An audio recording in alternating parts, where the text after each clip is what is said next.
Alright, time for some more illogic. Last time we went over our week 1 match against Michael, Fruit Taco, and the Route 1 Burbs. Please go check out that video first if you have not done so already, as we went over the team builder and battle in which, spoiler alert, the Burbs trounced my Bouffalant. It only looks like it was just a 2-0, but it was off the back of a powerful Specs Terra Fairy Iron Valiant, plus some poor play on my end, and of course, it wouldn't be a Burbs and Bouffalant matchup without some serious hacks going on. That leaves us with a 0-1 record at -2 differential going into our week 2 matchup against AJ and his Chicago Clods. Timestamps are in the description.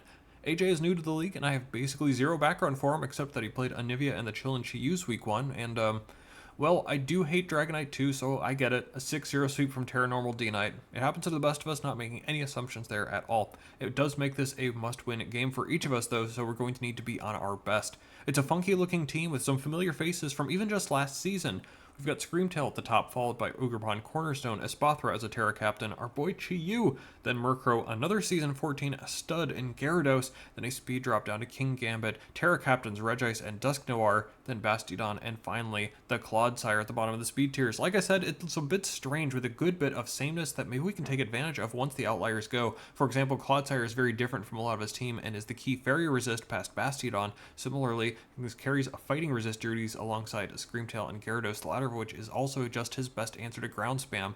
There may be actually quite a few ways to pick apart the team, but do we have enough of those on our team, or do any individual mons on the squad have the spam ability we're actually looking for? Starting with my opponent's team as always, I think it's a bit tricky to justify Murkrow coming.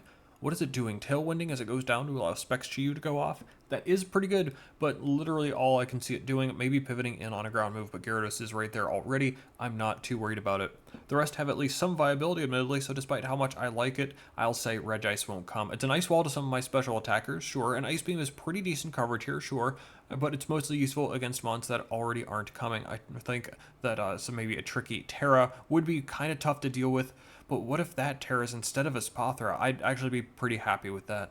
The same goes with Dusknoir. Poltergeist spam is pretty cool, plus Willow could mess me up, but if this Terra is instead of Espathra, I will be jumping for joy. Please bring Dusknoir and leave something behind. I have a special surprise for Dusknoir too. Bastiodon is super awkward. Fighting has a ton of interaction against my team, but I have a couple of hard stops to body press. If I could just keep attacking and don't give it a chance to set up, we may actually be able to be in business. It's actually a bit tricky for what I'm bringing, but it could come as a body press and roar spammer, which isn't that exciting a prospect. If I have to pick one more, it's tough. I guess I'll say Screamtail isn't that great here, at least for the team I'm bringing. Screamtail has some struggles doing what it wants to do, whether it be in the speed department, T-waving, wishing, or finding a spammable move at all. A support set could be annoying if utilized properly, but even then I've got some nice answers. So I'm much more worried about things like Ogerpon, who speed ties Latios and has a spammable 100% accurate rock move, which is pretty tough to be honest. Combined with Grass Stab is unresisted aside from Bisharp, and Low Kick is a move. Add in U-turn, knockoff, and even Spike Support is a little tough to deal with. As is Clodsire, the Eternal Wall, who likes setting up hazards and spreading toxic around, and while something like Weezing may be able to sit in front of it basically forever, what could I possibly do back? Rather than Regice, I suspect this is the Clod's preferred special wall for those reasons. King Gambit is obviously a threat, the high attack doing a lot of heavy lifting for his physical offense without needing to set up thanks to Supreme Overlord, but can also set up with SD. Sucker Punch Minds games are real, it's tough to whittle it down too, and has a ton of very good coverage to mess me up. I have a couple of ideas here, but it needs to be in the forefront of my mind. Gyarados does a lot of heavy lifting for his type chart, but man, does water and ground look like great coverage against my team. We already know what Crunch can do to Latios. A single D-Dance going off could be disastrous, especially if he starts accumulating Moxie boosts. We've got to get that chip early on him and finish it quickly after it comes out, and if we can do that, it should be open to a fair amount of spammability, though of course if it's Intimidate, it could also potentially live a little longer too against things like Cinderace. Of course, the two I'm most worried about may not care about much of what I'm doing anyways, and we need to be careful anytime we bring something in, lock into a move, or claim a KO, because Chi-Yu can come in to nuke me, or Espathra can come in to set up all over my face. Not a great situation to be in, knowing these two finding a switch in could mean the end of any mon of mine, or in the case of Terra Espathra, the end of the game. Chi-Yu packing Specs melts even my EV options, while Scarf outspeeds Revenge options, and a defensively bulky Espathra getting to max speed and a Calm Mind or two, plus Terra, say, fighting alongside Fairy and Psychic coverage destroys me. We need to be aggressive when it comes down to find out what coverage options it's packing, if it's got longevity, if it's got bulk. And Chi-Yu, good luck. I know from experience what that monster's up to, and it's nothing I want a part of. On my side, Yanmega is doing diddly squat for me, really. Not strong enough to get through walls, even with the appropriate Terra. Speed boost not doing too much to +1 Chi-Yu or speed boost to Spathra, and no particular Terra that looks that spammable. Plus King Gambit doesn't care about speed, so I think I'm out. Gligar also struggles, not walling anything I want or need it to do, while doing pitiful damage back. Even if hazards look outstanding in the matchup overall, I'll find another Stealth Rocker. That will not be Cloth, though, who struggles with Dark Pulse from Chi-Yu, doing enough meaningful damage to my opponent's team, and dealing with tough coverage options. Wheezing is a weird one. The fairy typing and access to Willow and Clear Smog seem valuable, but it ultimately falls short in everything I want it to do because of its passivity and lack of special bulk. Even when fully invested, it's not quite enough to deal with things like Espathra, which hits super effectively, or Chi-Yu, whose fire moves are generally spammable. It does nothing to Claude. It isn't active enough to keep any of those from switching in either. Finally, for the second week in a row, I thought I'd be bringing a Mismagius until I actually put things together and started patching holes. Terra Mismagius looked neat here with Power Gem for Chi-Yu and Psyshock for Clodsire, but the power isn't quite there with Mismagius, unfortunately. Add in quite a few dark types, Ogerpon outspeeding, and nothing spammable enough to justify a choice item, and it falls short in favor of my first round pick, who I thought would otherwise be getting the week off. Instead, Latios is here as a choice Scarfer, as outspeeding Scarf Chi-Yu and +1 Gyarados while being a ground immunity seemed way too valuable to me. Mismagius could do that too, of course, but the extra power on Latios, plus a few key resistances, make it just that much better this week. T-Bolt for Gyarados is obvious and will OHKO. Aurasphere for King Gambit, and Chi-Yu is obvious even if it won't OHKO. Draco Meteor is relatively spammable, although I'll be watching out for Espathra, especially if it's Terra Fairy. The main appeal, though, has to be the ability to trick the Scarf onto, well, almost anything, really. Espathra becomes easy to manage. Screamtail is super simple. Clodsire is super easy. Those are all prime targets. I'd love it on other mons like Dusknoir or Bastiodon as well, so I'm pretty pleased with most targets I can get it onto. Timid Scarf isn't a problem or is unlikely from the Chi-Yu, and Espathra shouldn't invest in speed with speed boost, so we can actually afford to go modest here to get that extra oomph, which I'm looking forward to. Let's head over to another choice user then, and we've got Choice Banded Cinderace. The switch-ins to Pyro Ball are limited to basically exactly Gyarados, which is great news if I can U-turn. Speaking of Banded U-turn, getting Libero Stab means we do 75% min to Chi-Yu, which is a clean OHKO after Rock, so that is not a switch-in. Pyro Ball does 2/3 to max defense Espathra. Spidef Clodsire takes 87% minimum. King Gambit is KO'd with Sucker Punch as an option to avoid his Sucker Punch and do over 20% actually, which is pretty great when you think about it. The last slot had quite a few options. Electro Ball is very funny for doing over half to Gyarados. Imagine it switching in only to take half from a special move on a Banded Mon. Iron Head is neat for the Steel typing, doing 83% to max HP Screamtail, and High Jump Kick is very nice for hitting things like Bastiodon, King Gambit harder, but ultimately Willow is, I think, maybe the most likely niche option I can think of to hit the obvious Gyarados while also neutering King Gambit and even things like Dusknoir or Bastiodon much more safely, should those be in front of me. Hopefully we'll do a better job this week of determining when to U-turn, when to Pyro Ball, and when to click the other moves appropriately. Speaking of, let's move on to Iron Hands, which is meant to act as our physical wall for things like King Gambit and Ogerpon, while an Assault Vest also helps tank some hits in a pinch. Even that extra 4 in Spidef means we can always live a Specs Overheat from Chi-Yu if needed. I noticed that even without investment, these 4 moves still 2-hit KO everything on my opponent's team, aside from Espathra, which could be an issue if bulky and setting up, but otherwise, Stabs, EQ, and Heavy Slam ought to be enough. This should mainly be used for King Gambit, though. We'll see if maybe we need it for Gyarados or maybe even a Scarfed Chi-Yu, but that's going to be it for the repeats. We've got 3 debuts for Bouffalant team members. We'll start with our 3rd round selection of Empoleon, who's got a lot going on here. This is my premier Stealth Rock setter, a Flip Turner to maneuver around easy switches, and my Hazemon for things like Espathra and Gyarados that may be trying to set up. I wanted to go Assault Vest, honestly, but Rocks and stopping Espathra seemed a little too important to me, so Lefty's on here for longevity, plus with Latios in to hopefully check Gyarados a little better. We can afford to forego the Shuka Berry I was looking at originally.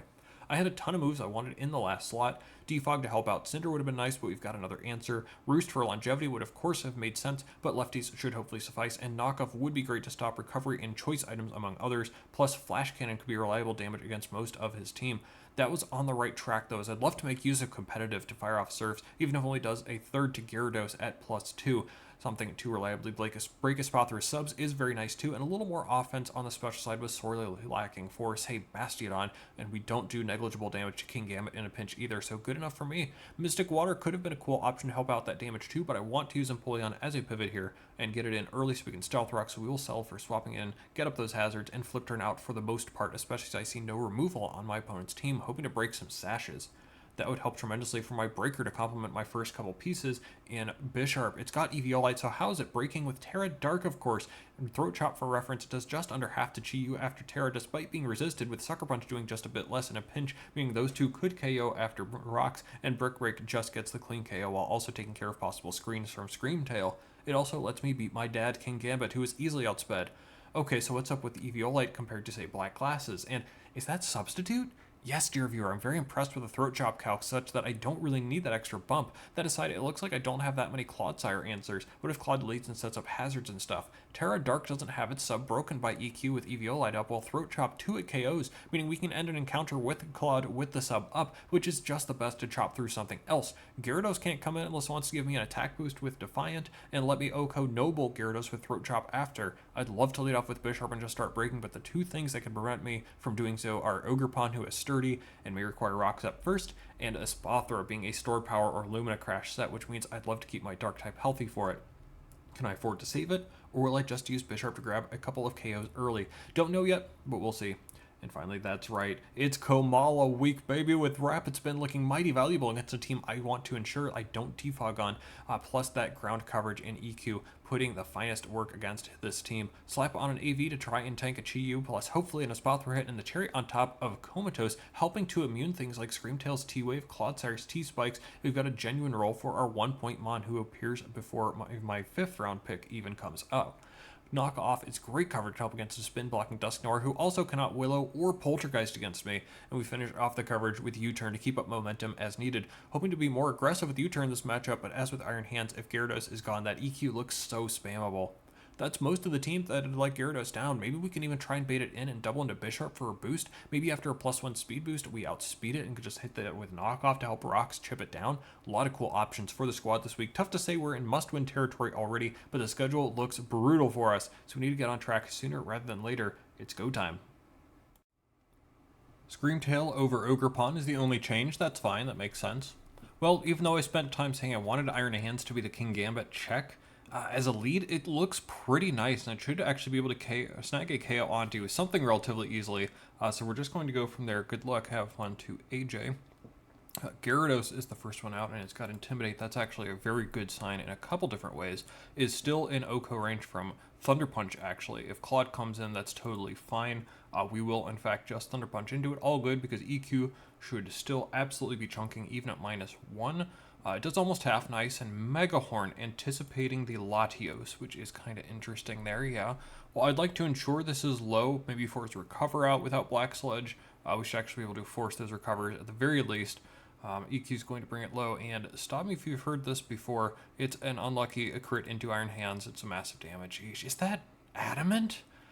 Oh my gosh, that's actually okay. Well, as before, I don't mind something like Gyarados coming in on EQ, frankly, as long as Claude stays low. The only chance it has to recover is on my Mon being locked, and maybe I can still use something like Bisharp to take advantage of it. So that's pretty nice into Gyarados is fine.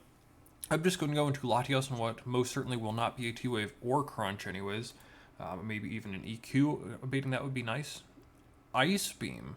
Is that max special attack Gyarados? It looks like it, but that does mean T-Bolt should be an easy, clean Oko, at least. It's not? Is that Assault Vest special attack Gyarados? It is. Well, I guess it would suck to see Clodsire coming in on me being locked in, but I guess it's probably not that bad considering what we've seen so far. Gyarados being this low means it's much more easily revenged if needed. It's not D-Dance, so how about just another T-Bolt? This one going into the King Gambit, doing almost a third, and is that something positive happening luck-wise? Insane, a pair of paralysis? That's crazy, and my whole team already outspeeds. We'll take it, though, and that does mean that even with Iron Hands getting a little low, this should actually make this a little bit easier of a decision and task for it, and it will get even easier as King Gambit is fully paralyzed. Drain Punch is the easy, obvious, straightforward play, of course, but however weird the moves and EVs and items have been so far, my opponent has actually been making the right play for the most part. Drain Punch healing up would be great, but if it's that obvious, then one of the Psychic types should be coming in. My in-between play, thus, I think would be to click EQ, which I will do to successfully chunk the Screamtail for 30. That's not bad. Knowing my opponent, well, I don't know how much we really know about the opponent at this point, really, but last week he brought a Life Orb Calm Mindset, and without lefties, maybe that's possible. I think a stab move should be coming out here offensively, specifically probably a fairy move to be able to still hit the Latios or Bisharp that would be likely to come in, and thus I think Cinderace is going to be the offensive switch I've been looking for. And yep, there is the Life Orb chip as well.